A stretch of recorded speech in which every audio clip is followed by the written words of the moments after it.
All right, awesome.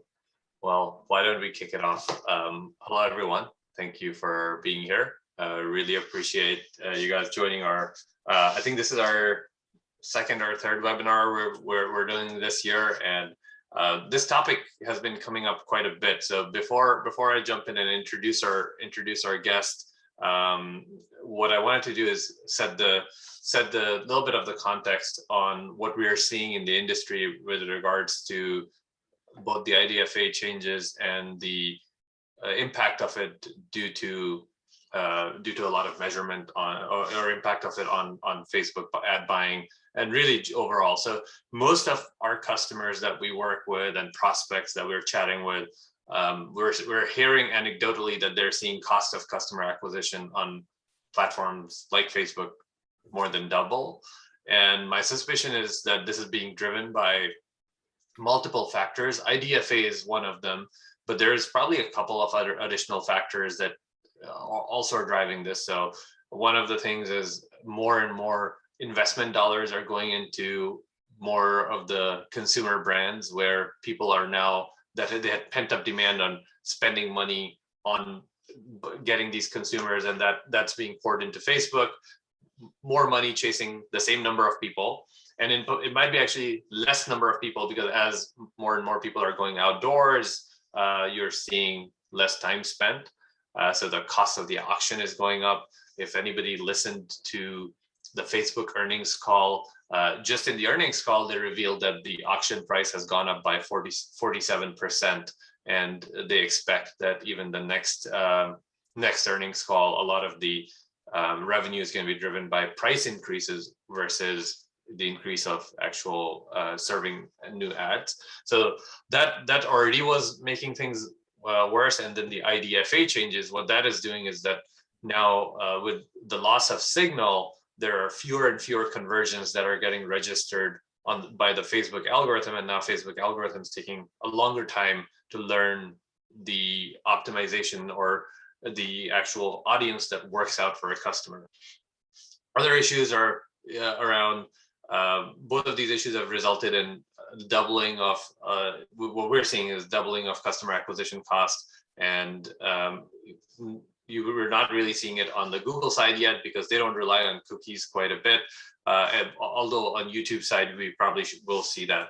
But as a result, marketers are looking for other avenues outside of Facebook to put their marketing dollars. They're figuring out how to fix Facebook measurement in a way that you could be more reliable. And we'll talk a lot about all this stuff. So for that purpose, I think the guest speaker we have is completely appropriate for this. I wanted to introduce Zach Werner, who is the founder and CEO of the Maze Group. He's a great friend, mentor to me. And I'll let him share a little bit more about the Maze Group, but just to kind of introduce him, since 2016, Maze Group has worked with enterprise clients and private equity funds such as LVMH, JCPenney, L Catterton, TPG Group, Apollo. And then prior to this, Zach was head of e-commerce at Stadium Goods, where he grew the business to $300 million in revenue in under 3 years. And before then, he founded a data management platform, which was acquired in 2015. And prior to that was a head of CRM at Universal Music Group. But with that, let me pass it over to you, Zach. Maybe you can share a little bit more about the Maze Group, and it's really happy to have you here today. Happy to be had. It's good to see you. Thanks so much for the introduction. I think, we specifically focus on creating enterprise value for public and private equity owned businesses rather than just driving revenue. And so ultimately that comes down to requiring profitable growth rather than venture fueled massive growth with no real concern on the cost side. The other thing to note is a few years ago, we actually partnered with a partner from L Catterton, and we now do leverage buyouts of consumer companies ourselves. So not only are we a services company at this point, but we actually own a number of brands that we are running all of digital for. So we have to be really in tune with things like this. It's a pleasure to have you guys. We've been using Retina for a lot of this actually. So it's great to be here. Awesome. And I'll do a quick background and intro about myself for those of you who don't know me. I'm the CEO and co-founder at Retina. We are a B2B SaaS platform that predicts individual customer level lifetime value for the purposes of optimizing customer acquisition, primarily, but obviously there are several other use cases outside of that for customer lifetime value that I can go much deeper into. A little bit of background and how even Retina came about. It's very intertwined. So prior to this, I spent time at PayPal as a product manager, building out a merchant analytics product that would basically, for every company that we were doing payment processing for, we would provide analytics around cohort retention, segmentation, all that fun stuff. But one of the big things I got to see back there was that for most companies, about 30 to 50% of their customer base was lifetime unprofitable, which means they were paying more money to acquire customers than they were making up in repeat transactions. I got to see this again at my next job at Facebook, where I ran marketing analytics, and got to see that, at Facebook's and Google's of the world, we're asking companies to pay millions of dollars up front and having them wait 3 months to a year to find out which customers really turn out to be profitable. And between us, we all know that there's enough, companies have enough first party data to understand which customer is a gift buyer versus a customer that's coming in for subscription, who's using a promotion, who's not, what products are they purchasing. Enough signal is available to most companies that they can actually do a lot of these predictions and leverage it for customer acquisition. And we make that journey a little bit easier. So that's a little bit about the introduction to Retina. Let's get started. Before I start the webinar, I just wanted to set some expectations on participation and how we run our webinars. And they're slightly different than maybe some of the other webinars you'll get to see. So we try to keep it very educational, very discussion oriented. Your participation is going to be absolutely key to this webinar being successful. The idea is we will have 2 or 3 agenda topics that we'll cover. Each agenda topic will spend no more than like 10 to 15 minutes on. Zach and I will set up the agenda topic. We'll probably start off with a poll and just ask the audience some questions to get some discussions going. And then I'd really highly encourage you to use the Q&A section to ask some questions as we are setting up the topic, and use the chat window to share any more general statements about the discussion that might be going on. With that, let's jump right in. I'll share what the agenda is, the 3 things that we will spend some time talking about today that goes deeper into the topic of like how to deal with some of the iOS changes. Yes, like it sucks that the cost of customer acquisition has gone up quite a bit on Facebook. These changes are happening, but at the end of the day, for our consumers, it's actually probably a really good thing that they're not getting advertising based on creepy cookies, and now are going to have to rely on a lot more opt-in and first-party data. So we'll talk about three things. We'll start with how can you start thinking about retargeting customers and converting customers through retargeting earlier using first-party data, and thinking about iOS changes there, how to maximize the collection and impact of first-party data and do it in a privacy-centric way. ROAS versus CLV, what combination do you look at? So we'll talk about these topics and more so as the discussion happens. But Zach, maybe I'll kick it off to you as soon as I ask this question to set it up. So let me open up a poll as we, all right, hopefully people can see the poll, and just to hear what the impact has been for folks. All right, Zach, over to you. What can we do to start working through identifying customers earlier to deal with the retargeting issue? And maybe you can set it up. What is the retargeting issue that happens because of iOS? Right. So fundamentally what's happening now, the way funnels have generally been set up is you drive people to your website using lookalike audiences or other audiences as you start to increase your budget. Once somebody lands on the website, they're into your retargeting pool that is based on the Facebook pixel, the custom audiences pixel. And so generally you go from getting somebody to land on a web page to then retargeting them and then hoping that they either sign up with their email address or convert inside of that visit. But there's a massive gap here because ultimately what's happening now is now that iOS 14.5 is blocking that pixel from firing, you're not actually able to engage in that second part of the funnel, which means that people aren't really getting to the place where they have enough information about your brand to feel comfortable either signing up or converting. So ultimately, what this is about actually isn't solving for that, because speaking on one side, this is not something that we really have a lot of control over. There's no real way to get around this. Apple has done a great job, but philosophically, quite frankly, I think it's a good thing, because as soon as this gets perfectly solved, or as attribution gets perfectly solved, we're living in 1984, and I don't think anybody wants that. So ultimately, there are some things that you can do. And the premise here, at least what we're seeing being successful, is actually to move your mid-funnel farther up, right? So ultimately, like table stakes, a lot of people are using the custom audiences pixel to track conversions as well. And you need to actually have an API connection between your e-commerce platform and Facebook, and make sure that you're uploading your converted audiences directly into Facebook. That way you can track conversions there.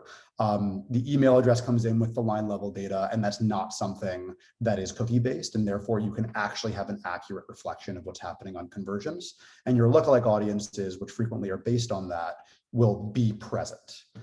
So that's just kind of table stakes. The second thing is, I think identifying how you perceive of what a successful campaign is on the acquisition side is starting to change. And so ultimately, and we've been doing this for a lot of high consideration items for a long time. And interestingly enough, those funnels and those companies have been less affected for this reason. But ultimately, it's a lot easier to get somebody to sign up for an email address or a text message flow than it is to get them to convert day one. If you have that information, you can then take all of your retargeting kind of like section of that funnel and use free impressions on one side, but also those get uploaded into a custom audience in Facebook, and you can retarget based off of first party data rather than simply using a cookie.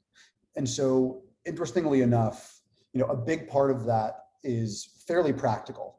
On one side, make sure that your modals are working across different devices, especially iOS, where they can be kind of wonky. Secondly, make sure that that data is getting directly into Facebook, so you can create those audiences and set them up properly. The third thing is understanding that if your CAC is going to conceptually double on Facebook, if you don't do this, you need to readjust how you're perceiving what your CAC to LTV is for your business anyway. So presume that the cost of acquisition is going to increase. The question is, where are you going to spend that? And the answer frequently shouldn't just be Facebook. So if you think about the actual discount that you may offer or the incentive that you may provide inside of your pop-up modal on sign up, that's another place where you can effectively be assigning budget, and you actually attribute that as part of CAC. So if you know that it's much, much more important now to make sure that you're capturing information like that, taking some of the budget that you would otherwise allocated to overspending on Facebook and applying that to a steeper discount is something that will be incredibly valuable. And ultimately, actually, because they are farther down the funnel, that money is in many ways better spent. So kind of to recap, a lot of this is, number one, making sure that all of the information that you have from the first party data side is going directly into Facebook. And we can talk about CDPs, et cetera, later in the Q&A, but ultimately there are many ways to do that. And number two, it's really shifting up your mid-funnel strategy and seeing basically Facebook as your way of acquiring email addresses or phone numbers, and then using those to both retarget as well as use free impressions to push people farther down the funnel. So those tools shift from becoming a retention tool to an acquisition tool. Yeah, I think that's the other thing. So many things you covered there, Zach, like from emails, lead, and I'm thinking lead ads is probably another like tool that inside Facebook that probably becomes a little bit more popular, right? Lead ads is one. There is, there's less flexibility in what you can present to a customer. The other thing that we've been doing, again, for a long time at companies like Stadium Goods that are super high price, high consideration items, is actually changing what the conversion goal is inside of Facebook to an email sign up. So your campaigns start optimizing for that outcome rather than a conversion on site, and you'll find a lot more success there. Yeah, that makes sense. What I was going to ask you about, what you mentioned is moving this like first party data collection up front. I think what I heard is that you can use this Facebook server to send that data directly. But what about like now that if you have email or phone number, you can also use other channels such as Attentive or your email channel to get some free impressions as well, right? For sure. Look, I think people have been doing that for a long time. You just now have to start thinking of them as a parallel course, right? Yeah. So ultimately, you will only be able to retarget if you have the first party data, is really the fundamental difference. So your lead flows, your welcome flows, all of that kind of stuff inside of Attentive, Klaviyo, whatever your ESP is. I think you end up realizing that you're going to need to pay more attention to those, and the amount of education you need to provide inside of them is actually a little bit higher. The other thing there is that ultimately, because you're like really hoping that you're going to get that email address and you're spending more at the auction for each impression, the quality of your lookalike audiences just needs to be higher.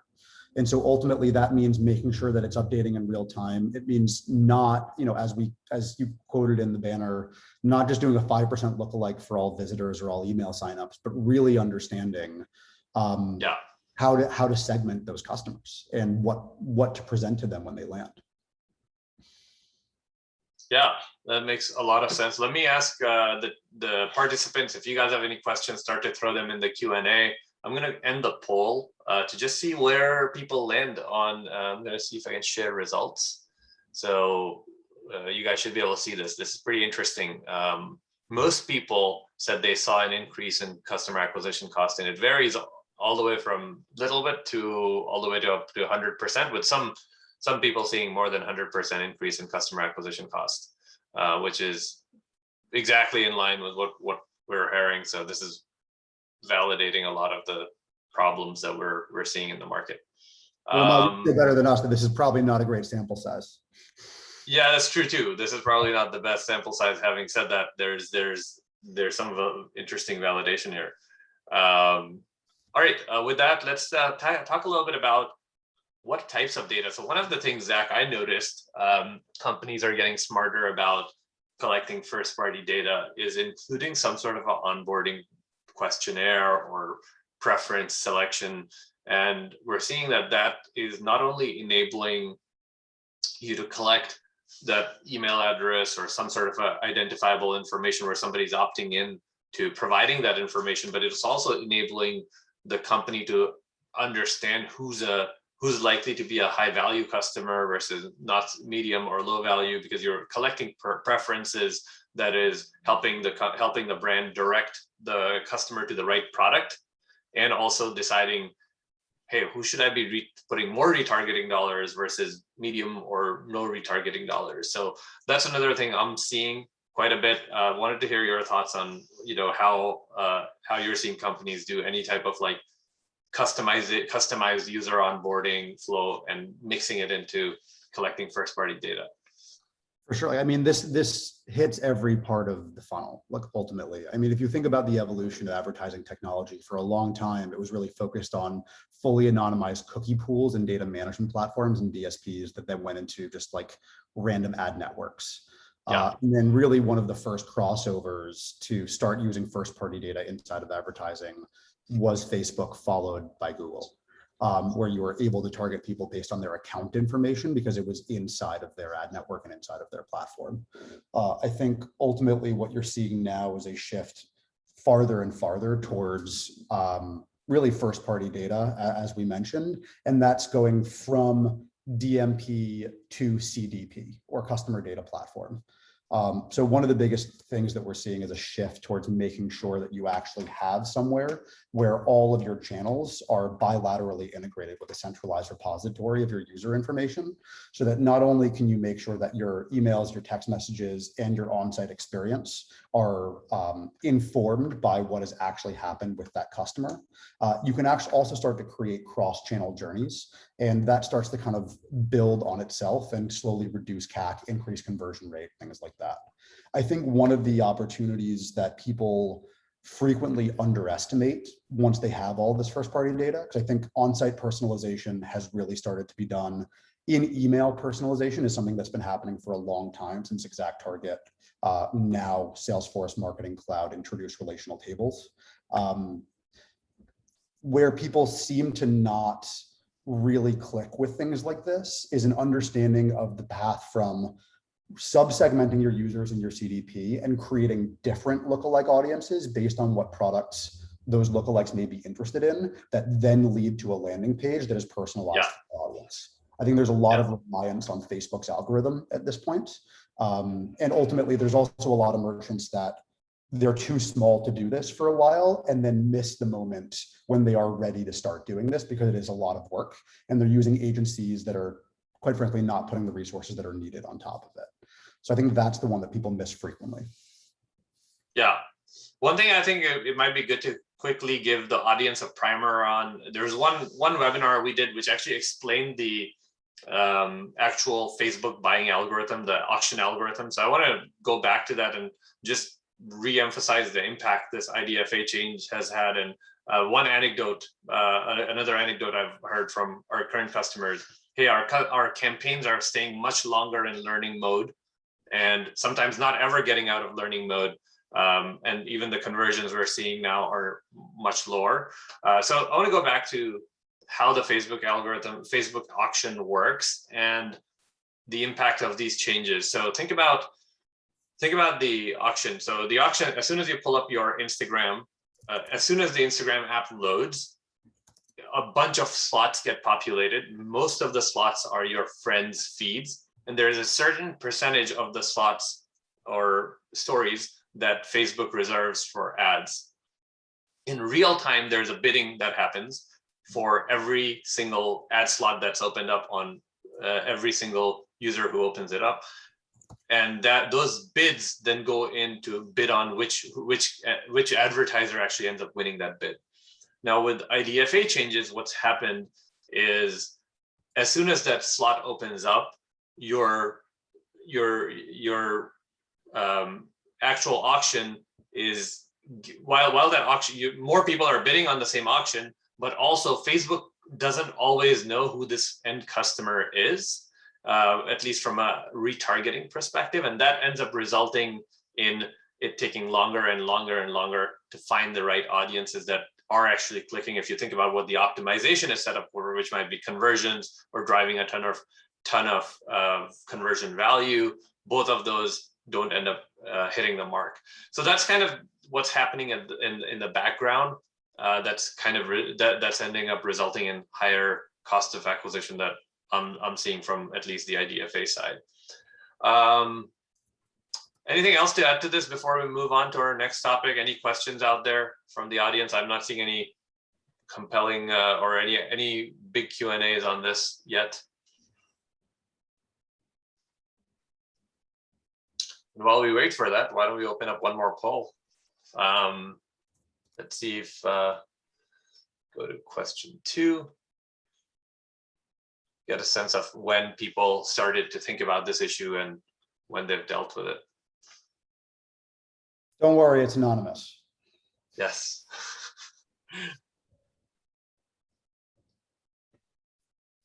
All right, so as those results come in, so what's interesting about this, and I'm going to talk about the other big changes. There are 2 other changes that are coming that we still have to deal with. So this one, there was a lot of chatter about iOS changes are coming. Most people ended up thinking about it, but nobody really knew what to do in an honest response. Like I think even Facebook kind of was caught off guard on what the deeper impact would have been. And you're kind of seeing some of that, the price changes in their auction happen because of this. I think it'll be interesting when the next big change, which is your cookies going away on Chrome, that's got delayed by one more year, what that will bring. And then on top of it, the newer regulations that are still the CCPA 2.0 regulations, that might have even a deeper impact.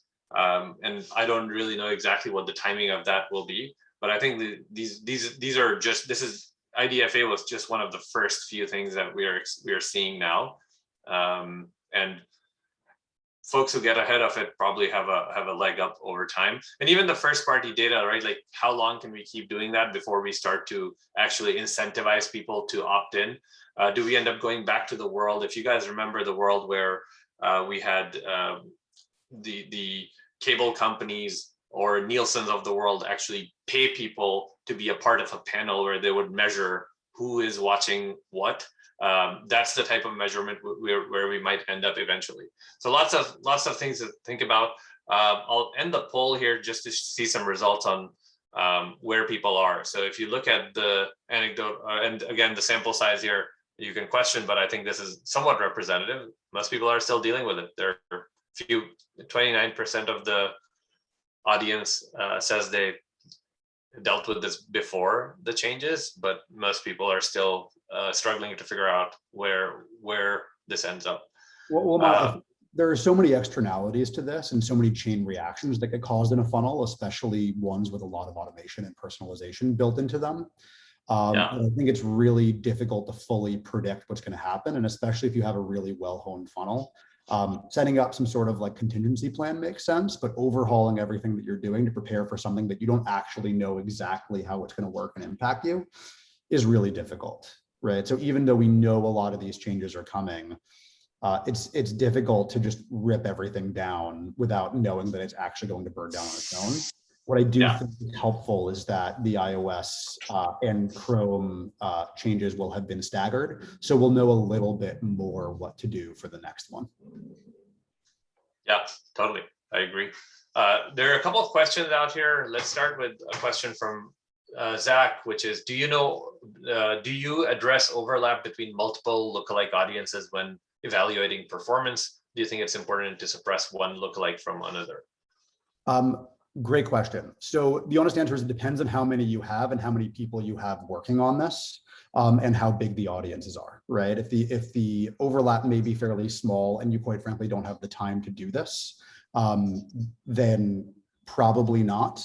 The other thing I'll say is that if you are subsegmenting lookalike audiences and some of your individuals fall into numerous categories, it's not necessarily a terrible idea to drive them towards both.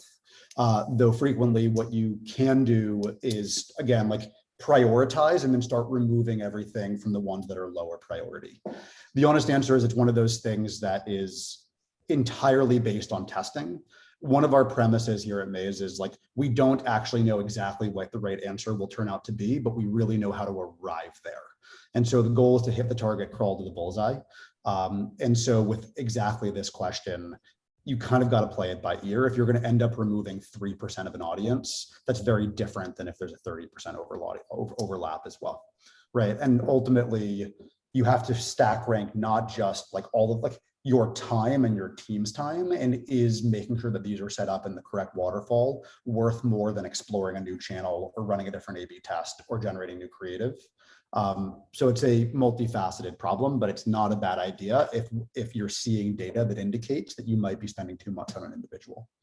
I really like the Facebook's audience overlap tool to make sure, like, if you are building multiple lookalike audiences and there's a ton of overlaps, let's say you've done like a 10% lookalike, which is really high.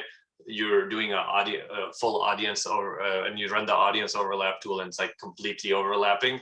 It's probably not, you could probably make a call, but that it's not a good idea to run both at the same time. But if they are fairly distinct, then you run them differently. And I don't necessarily find it to be really valuable to like do a suppression. Even in that case, like the idea with the lookalike is that you're rank stacking that audience to begin with, but the audience overlap tool helps you really think about and resolve that problem. We run this like interesting type of strategy on Facebook which we call as value-based bidding, where we'll take different buckets of customer lifetime value for different audiences, build lookalikes, and for each lookalike bid differently, which is set up a cost cap for each lookalike audience. So if you're your highest LTV audience, we want to be able to bid 4 or 5x your average CAC, but for your lowest audience, you want to basically set a limit and say, hey, only acquire these opportunistically.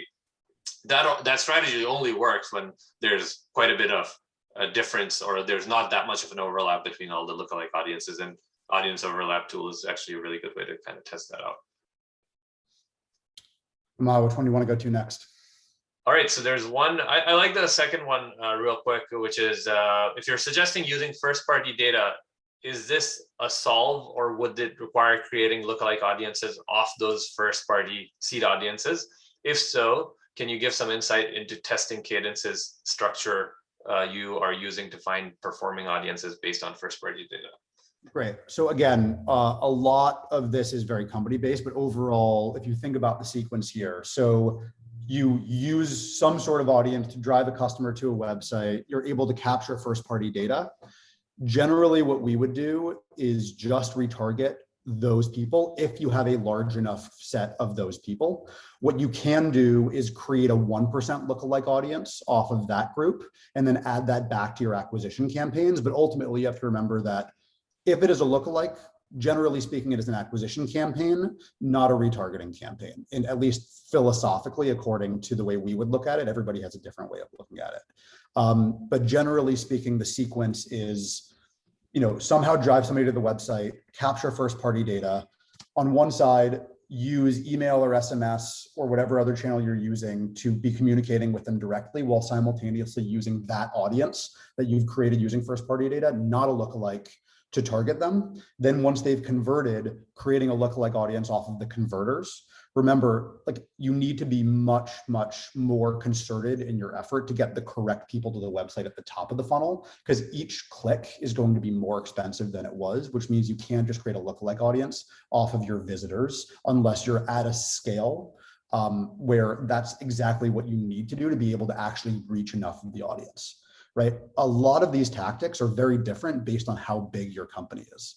So what we do for HelloFresh or JCPenney or Stadium Goods is very different than what we might do for an earlier stage company, where ultimately on one side, you might be struggling to get volume and you need to expand.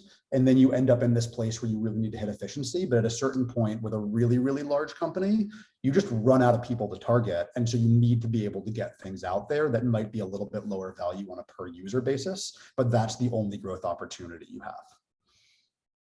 Hopefully that's super helpful on the lookalike side. One other kind of nugget or secret that I would share is Facebook also has a API that they don't talk very much about. Like if you go talk to your Facebook reps, they're only going to talk about the pixel and the CAPI. What they're not going to talk about is the offline conversion pixel, which is really meant for retail, for companies that are omni-channel and they have their retail stores and people are walking into the store. You collect their email addresses and send that over to Facebook, and Facebook will show those values in the Facebook Ads Manager. So that's another actually really cool way of being able to make sure that you're doing a validation check on all of your conversions. So you can take all of your conversions and then send it through the offline conversion pixel into your ads manager to really check how much disconnect there is between the CAPI and pixel versus your actual audiences you're getting into the Facebook ads manager. All right, let's go to the next one. This one, I think you might be able to answer. What's the lift you're seeing on CPG brands when using first-party data versus relying on cookies? That's an interesting question.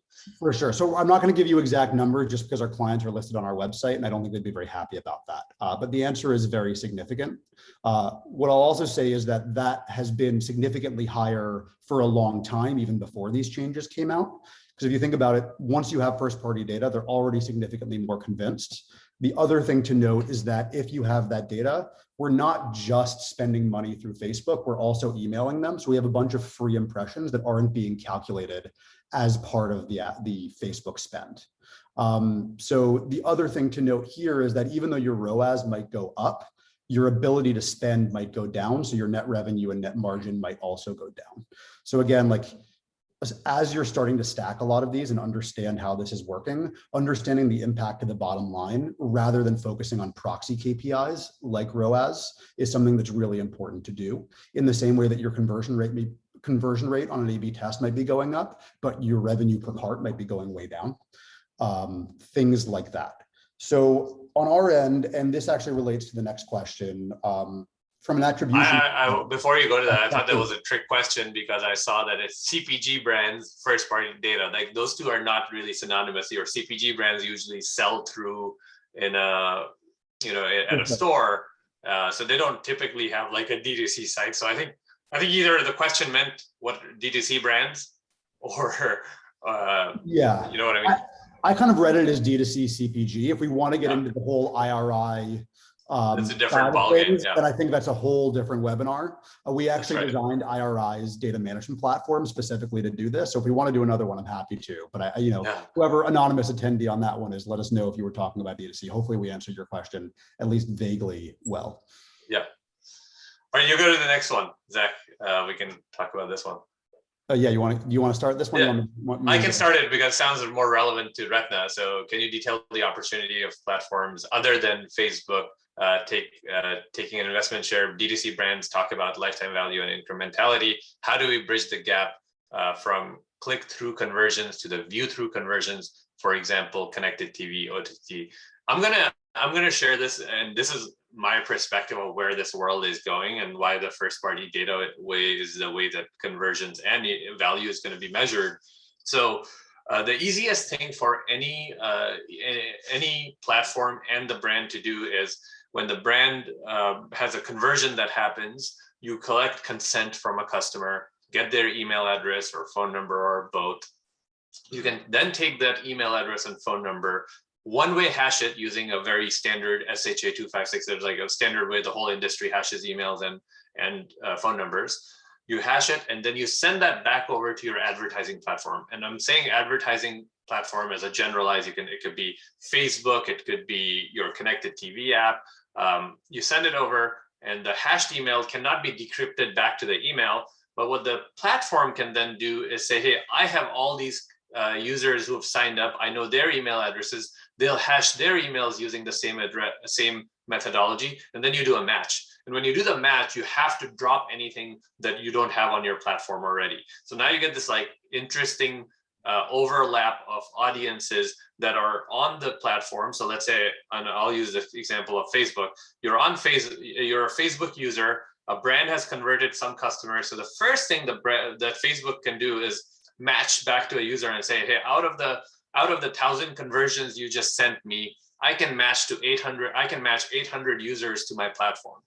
But the next thing that Facebook can do on top of it is attribute it back to an ad for both click-through conversion and view-through conversion. And this view-through conversion concept applies really well to connected TV because there it's all about view-through conversions. And that's what you're seeing with that offline conversion pixel that I was telling you about a minute ago. It's super easy way to do this today, and you can get the measurement going really well on the view-through conversion. Now on the Facebook side, there are several attribution changes they've made where you can no longer look at any type of attribution. You have to specify an attribution window for view-through, and they've made it much smaller. So that's certainly a challenge to deal with there, but I think that's an excellent way to think about measurement going forward.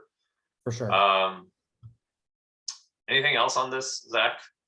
A lot of people have asked about attribution. The thing that I'll say on attribution is look at the absolute worst number you possibly can in terms of performance and presume that that's the one that you should be using.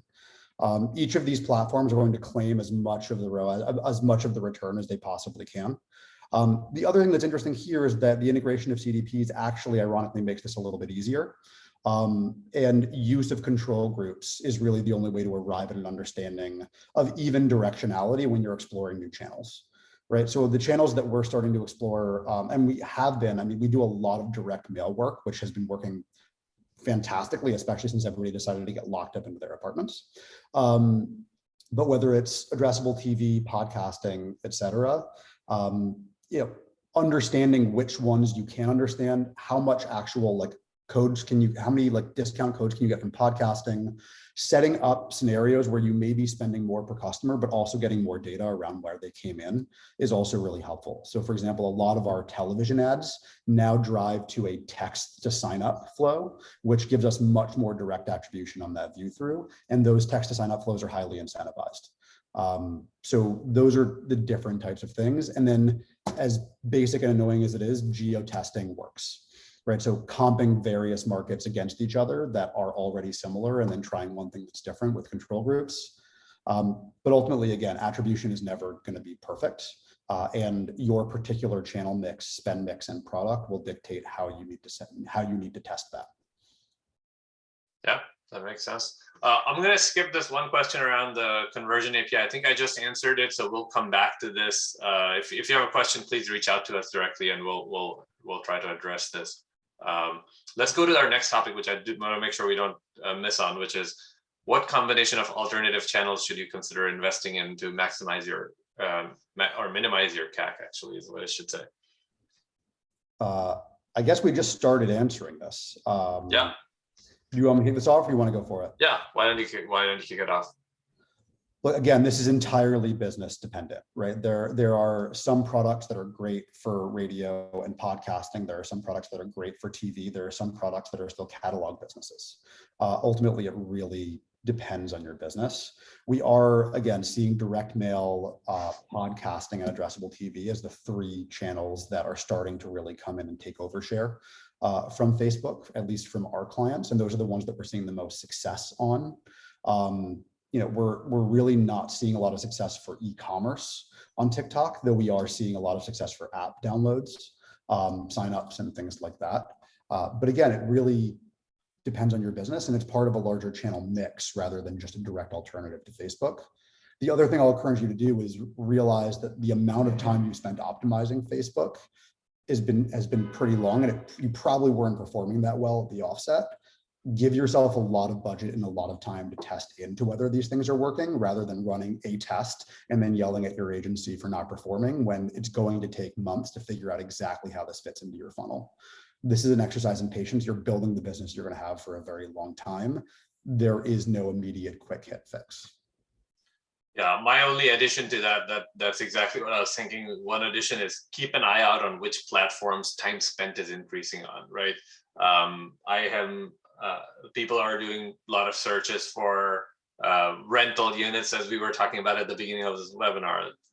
Houses, like, Redfin doesn't quite offer this today, but I feel like if Redfin offered advertising, we'd have a ton of like new potential channels to look through, right? So there's a lot of places and connected TV. So like another really good website somebody recommended to me, I checked out, I was like, oh, this looks really cool for connected TV, was mountain.com with just mntn.com is like a really interesting website I saw. But yeah, this is great. We're running a little bit behind, so I'm going to open up our last question. But our last question on the poll is slightly more interactive. Oh, actually, we didn't even spend this time, so I'll skip this topic for now. But let's go to the audience. So take a few minutes to share your strategies that have worked for you. So I'm going to open up the poll, but what will also allow folks to do, if anybody wants to be willing to participate in this, if you want to just share it verbally, please raise your hand in the attendee section on Zoom, and I will unmute you, and you can kind of share what strategies might have worked for you. And I saw that even some of you have either dealt with it already beforehand. Some of you are doing that now. So I'd love to kind of hear anybody share what's worked so far. And in the meantime, do you want me to answer the question that's already in the chat? Yes, that'd be great. Great. So as it relates to CDPs, we've used a fair number of them. For some of our larger enterprise customers like JCPenney, they're using something called Experian, which is difficult to integrate, difficult to use, not quite as modern, but scales really nicely. For much, much smaller customers, Shopify effectively has a CDP built into Shopify. They just don't claim it. The customer API can be basically hijacked with many custom values, and you can use that. As you start to get a little bit larger, you enter a much more crowded space. So at the middle to lower end of the market, all the way up to some pretty large ones, we love Segment. As you start to get larger than that, and you start to, there are CDPs that are used specifically because you want to connect numerous platforms. And by platforms, I mean online, offline, your app, etc. So for example, when we did this for Sephora, the reason they used the CDP was less to connect their ESP with everything, and it was more to connect their app with their store, with their website. mParticle is ultimately what we use for multi-brand platforms generally.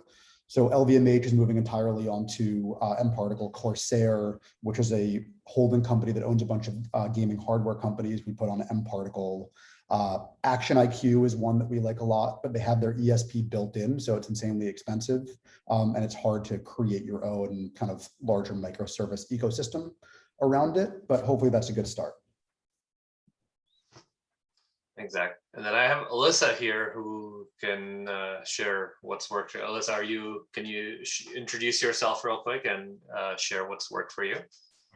Yeah, Alyssa Gammon, and yeah, ex-Purple, now doing consulting. And I've seen just increased creative performance testing, both in like frequency and quantity. and really like in every way possible. So doing shoots, increased like influencer content, and then even Zoom customer interviews has been really working well lately.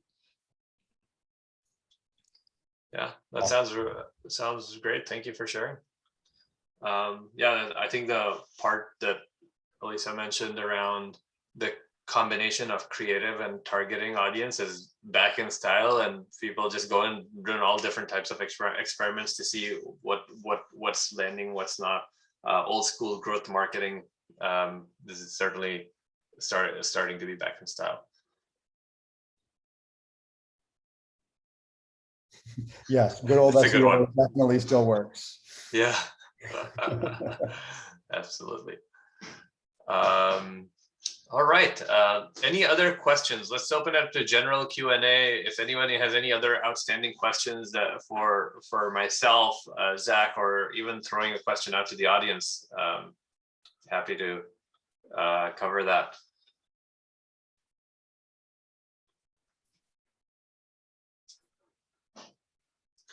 All right. Well, I guess we were just so thorough. Yeah, we might be actually ending a webinar on time, or 2 minutes after, 2 or 3 minutes after we normally usually planned it for. There's one more question. How do you see the current winning techniques being as things become worse for tracking? You're going to hate this answer, but it really does depend on the company. Like and it depends on how effectively you've implemented a lot of these changes. Right, a lot of it just comes down to testing. Elisa mentioned it. Everything is just about testing and then optimizing where that eventually ends up. Interestingly enough, in a lot of the testing that we've been doing, even before these tracking changes occurred, we've been using a lot of these tactics, and they've generally outperformed your normal funnels anyway. In some cases by 3 to 4x from a dollar per dollar perspective. But I can't predict exactly what's going to happen without having more information. And even then it would come down to implementing, seeing what happens, and making sure you have your funnel set up so you understand which parts of it to tweak. Awesome. There's one more question, Zach. I think this is a good one. D2C e-commerce store getting hit by iOS 14, 25 million in yearly revenue. I just got Segment and started collecting all this data. What do I do first after collecting all this data? Email flows, especially if you're able to offer like an extension of lifetime value through either repeat purchase or cross purchase. The single most profitable thing you can do as an e-commerce store is use a free channel to generate revenue. And then secondly, I don't know what you're doing already, but once you start to hit a few thousand records, you're able to start creating lookalike audiences off of that. And that would be there. I don't know your funding situation. Yeah. I don't know how much marketing budget you have. I do know that it's a really good idea to make sure that there is an employee on your team that at least once a week is setting up a new email flow or optimizing one that already exists.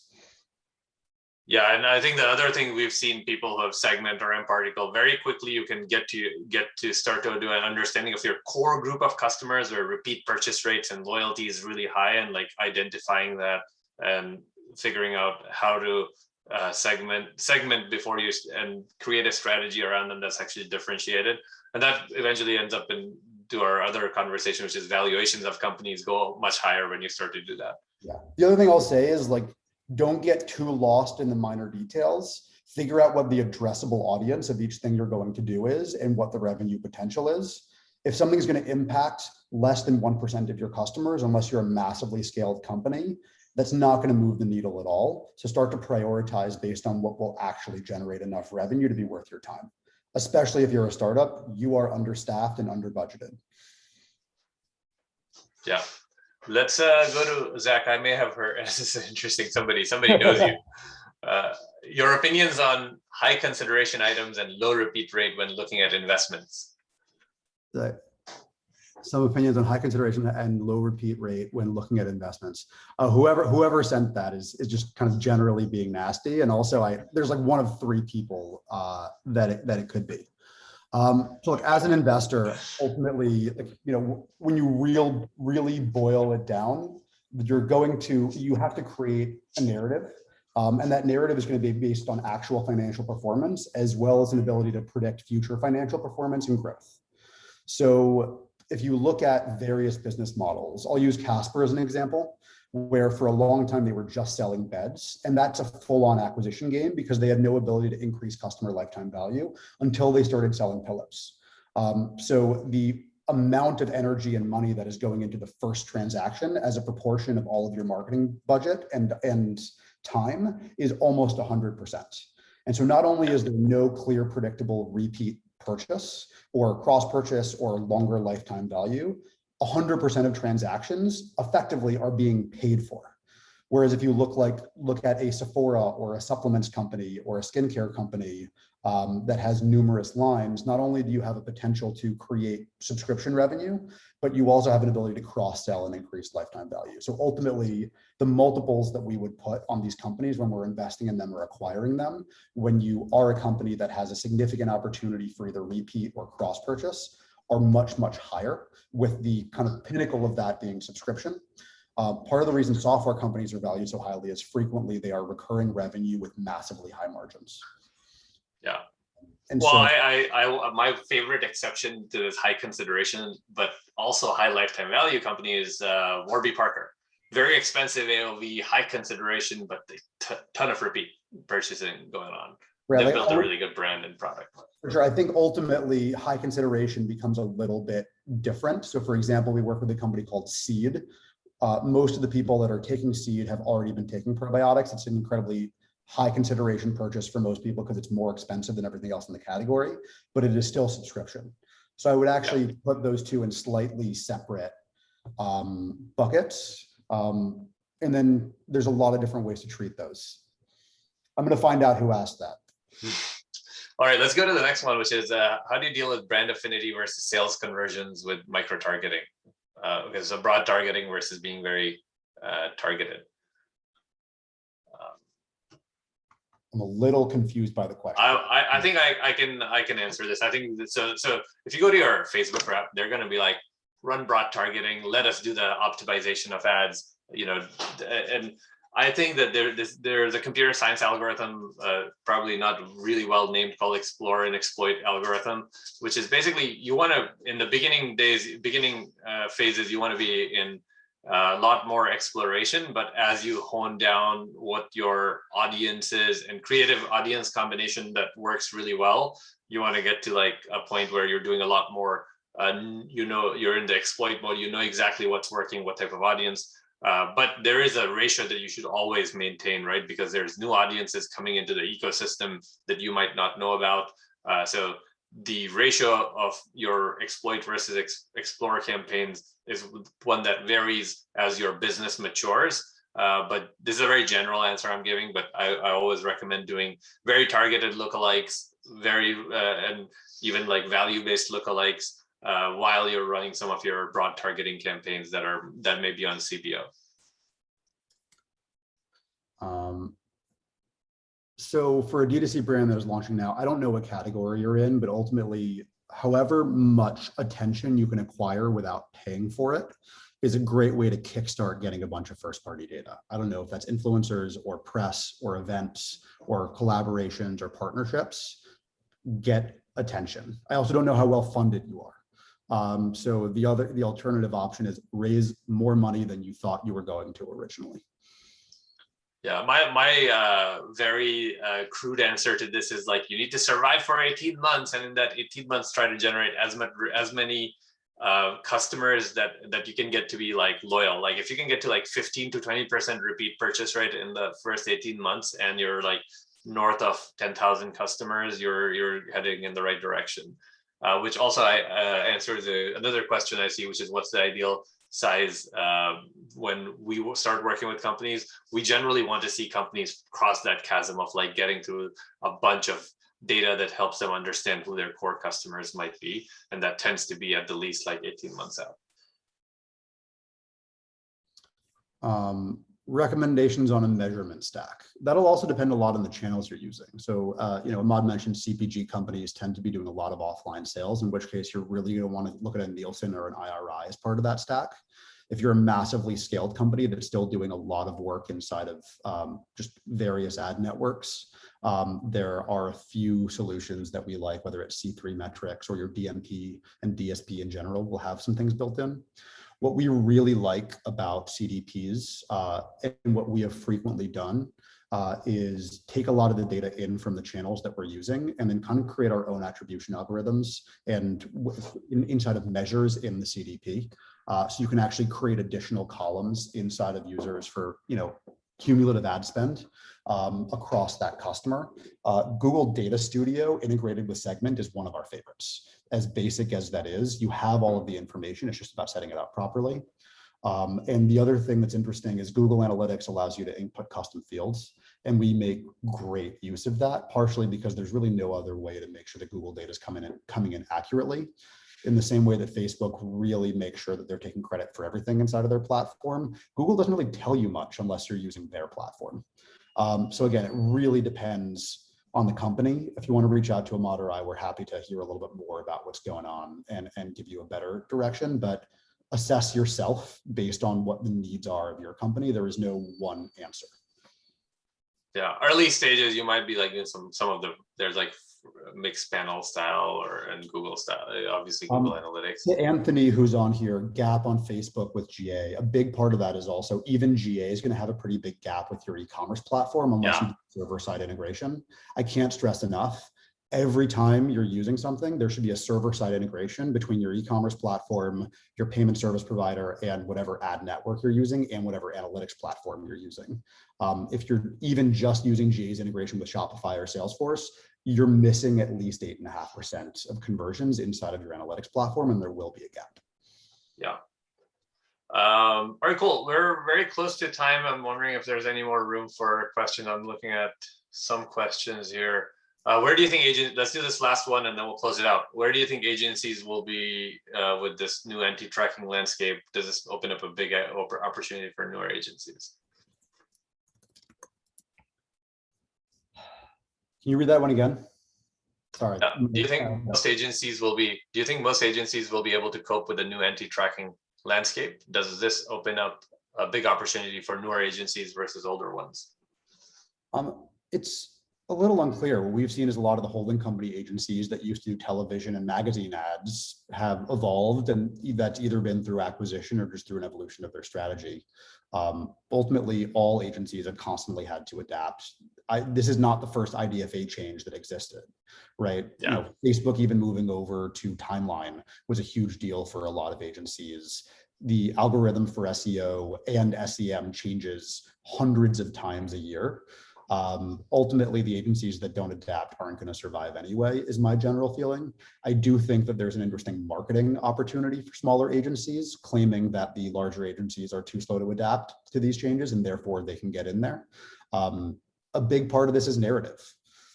So I can't make a blanket statement about every large agency not being able to adapt. I can tell you that it's a great to knock on someone's door and tell them that the agency that they're probably unhappy with, because everybody's unhappy with all of their agencies all the time, is in need of a change. Awesome. Well, we're at time. Zach, I wanted to thank you so much for taking the time to jump on this webinar and be a guest today.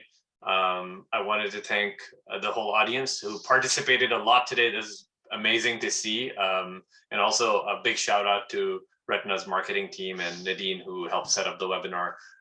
Thanks so much, everyone. Zach, thank you so much for taking the time again. Thanks for having me. All right. Bye, everyone. Have a great day. Bye. Sure.